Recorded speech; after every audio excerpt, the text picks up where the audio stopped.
Hola, it's me, Stephanie. Today, ito tayo sa Isitan kasi as reigning Miss Yuba. Charot! Pero kasi, ako lang i-promote yung supermarket na napanalunan ko.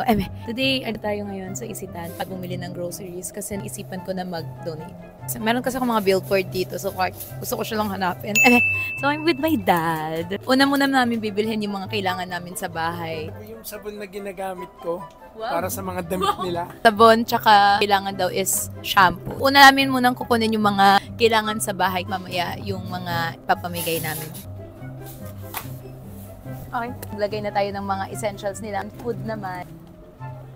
By the way pala guys, this is not sponsored or anything. Galing siya sa sarili kong bulsa. Parang may realization ako nung kahapon. Kahapon kasi nag-work ako. Tapos mayroon akong mga post na nakita na sana migil na yung ulan kasi ilang araw nang umuulan. Tapos sabi ko, parang ang swerte ko pala kasi meron akong nasisilungan, meron akong pagkain. So, paano yung ibang tao? Naisip ko lang siya bigla. Kaya kinabukasan, nandito na ako sa grocery kasi ako magbigay ng, konting amount ng mga tao sa labas na yung tinitirhan nila is yung kalsada. Parang gusto ko lang share kasi I feel that I'm lucky. I just wanna share the blessings and the luck.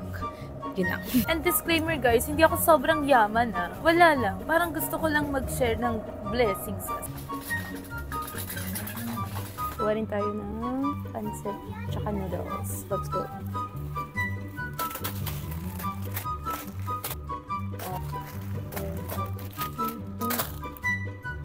And also, some of you are asking, bakit ko siya laging ginagawa? Wala lang. Kasi parang, for me, like yung mindset na meron kasi ako, parang yung blessings na nare-receive natin, hindi naman siya sa atin galing siya kay Lord. So, give back. Diba?